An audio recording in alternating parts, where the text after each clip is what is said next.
Why this is my humble Patek Philippe Grand Complications reference 6002G-001 with a hand engraved 18 karat white gold diamond set bezel, tourbillon, of course, with a minute repeater, perpetual calendar, accurate until 2100 by the way, with of course a beautiful moon phase featuring sidereal time, sky chart, leap year indicator, 705 part movement, I have Mario the Juggler.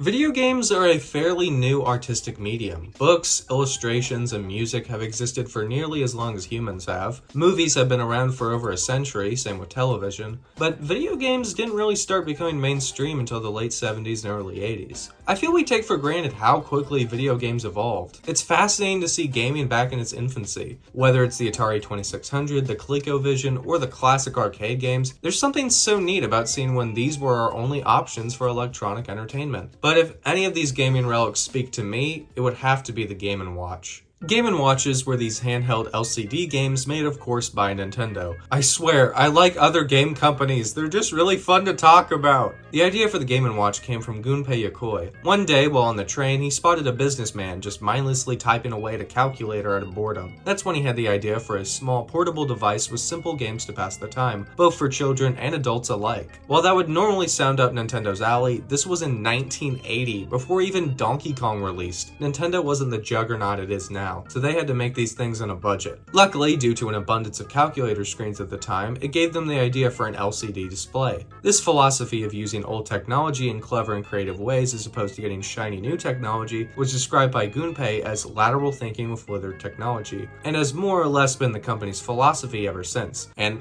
I know, this is the second Gunpei Yokoi developed Nintendo hardware known for its unique display I've discussed, but I promise they're more different than they sound. The first ever Game & Watch was titled Ball and released on April 28th, 1980. The game revolves around you controlling this big-nosed guy juggling. You have two buttons, one moving his hands left and the other moving his hands right. Every ball you catch nets you another point, and once a ball drops, you lose. Game A has 2 balls, while Game B has 3 balls. While that might sound very simple, that was the point. This wasn't meant to be something you play for hours and hours and hours, it was something you play as a little time waster. Now, you may be thinking there's a whole lot of game, but not enough watch. The watch in the name comes from the unit's built-in clock. Every single Game & Watch came with a built-in clock to add to the convenience. The units also ran off watch batteries, which is such a smart power source. It is strange that they don't have an off switch, but to be fair, these have clocks, and I guess you don't really turn off clocks. Since I doubt any of these will be your only source of time, I recommend taking out the batteries once you're done using them. There were various different series of Game & Watch designs. Ball and the other first 7 Game & Watches were part of the Silver series because of their silver shells. Next was the Gold series. Take a wild guess what's different. The Long Screen series, again, pretty self-explanatory. Next up is the Vertical Multi-Screen series, which...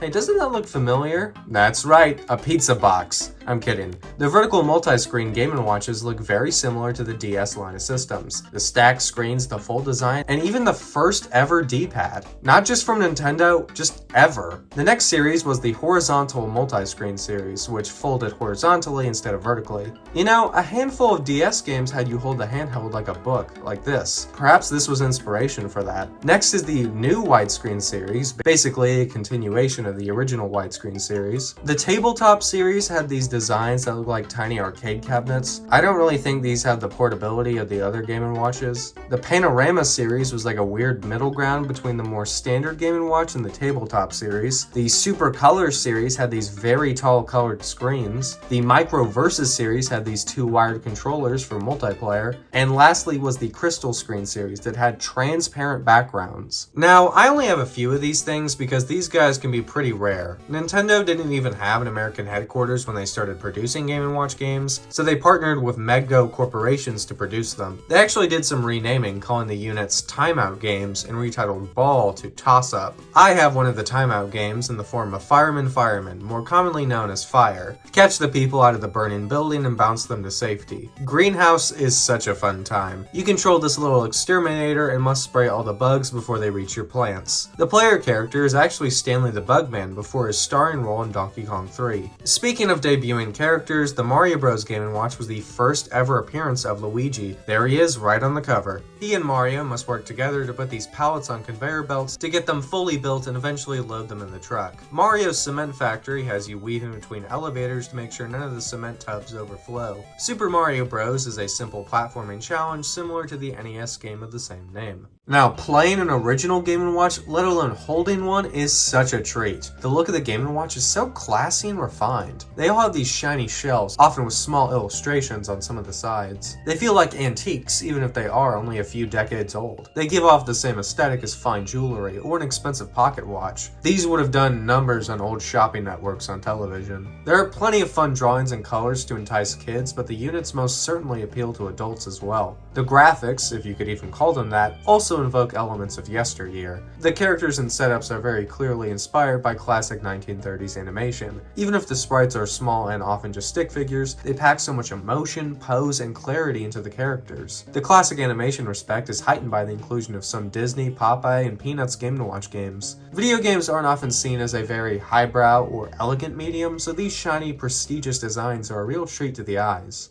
Now Jack, you say, if Game & Watches were so great, where did they go? Well, as Nintendo delved more and more into gaming, they had more options for the games they wanted to make. Arcade machines and the NES gave them much more powerful hardware to work with, but Game & Watches had a strength those two didn't. Portability. Game & Watches were made to pass the time on the go, so they continue to have some releases into the NES's life. But it all ended with the introduction of the Game Boy. The Game Boy could give you games comparable to the NES on the go, and while more expensive than Game & Watches, it was clear that the Game Boy was the better investment. It's sad to see them go, but I think it was for the best. The last couple of years, Game & Watch was struggling for relevancy and didn't really know what it was. And while that was the end of Game & Watch units, that is far from the end of our discussion. The Game & Watch series continues to live on one way or another until this very day. Debuting on the Game Boy was the Game & Watch Gallery series. The game had a collection of Game & Watch games remade for Game Boy. Not only were there versions that closely translated the original games, but also fun enhanced remakes with new controls and more detailed graphics. The classic versions look great. Even on the original Game Boy, they nailed the style. The remakes look great too and have fantastic music to boot. Yeah, don't mind Nintendo making the catchiest song ever for Mario's Cement Factory. The game got sequels on the original Game Boy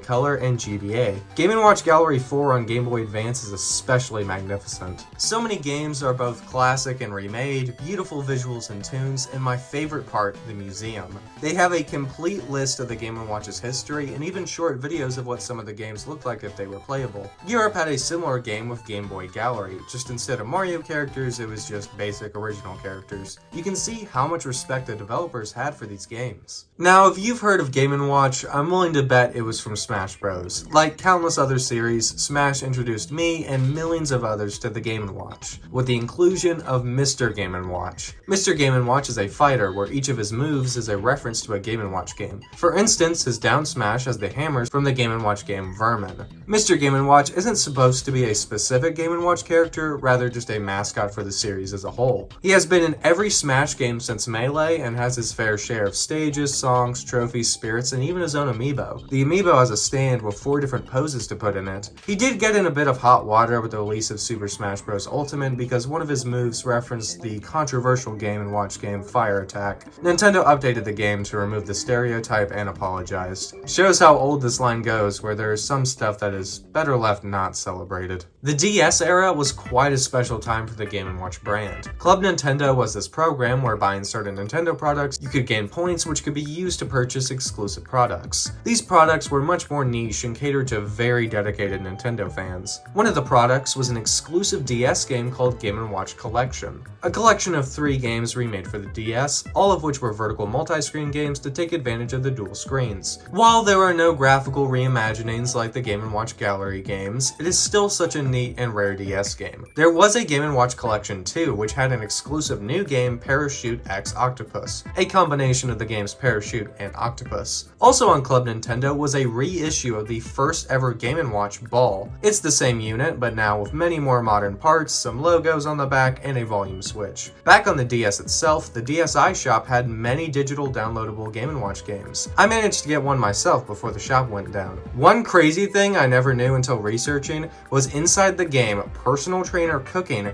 there is an unlockable version of the Game & Watch game Chef. What a fun touch in such a bizarre place. 2020 was Mario's 35th anniversary, and Nintendo sure knew how to celebrate. We got Super Mario 3D All-Stars, Mario Kart Live Circuit, Super Mario 35, but the one I was most interested in was the Super Mario Bros. Game & Watch. This took a Game & Watch shell, gave it a much more modern screen, and had emulated versions of Super Mario Bros. And Super Mario Bros. The Lost Levels. But if you wanted something a bit more classic Game & Watch, there's a reskin of the game Ball, but now with Mario's head. The unit had such a fun design, a clock feature, brightness and volume options, a charging port, and so many fun details. My favorite thing is the inclusion of the Flipnote Studios' How to Draw Mario song. Zelda's 35th anniversary introduced a very similar unit with the Legend of Zelda Game & Watch. The unit came with Zelda 1, 2, Link's Awakening, and a reskin of the Game & Watch game Vermin. These new Game & Watches are part of the Color series of Game & Watches. We unfortunately haven't seen any new ones since 2021, which is a real shame because I think there are plenty of series that could have one of these. Moving on to some more rapid-fire things of note, many of the games were re-released as keychains in the late 90s. The e-reader came with a card that once scanned lets you play the Game & Watch game Manhole. Mr. Game & Watch even appears in the commercial.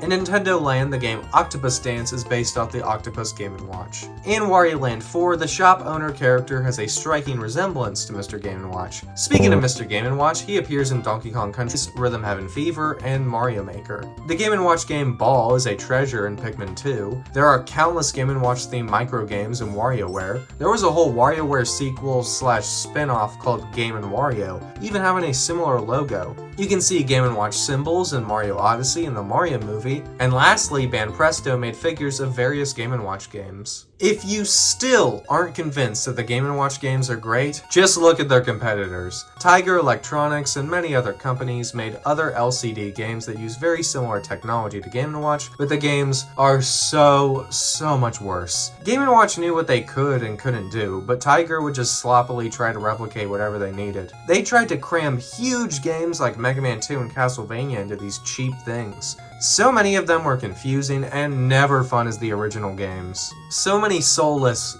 games, if you can even call them that, were just squirted out with whatever thing was even slightly popular at the time. Game & Watch games were not perfect, but compared to these, they might as well be. So, what time is it? Oh, I don't know how to read this thing.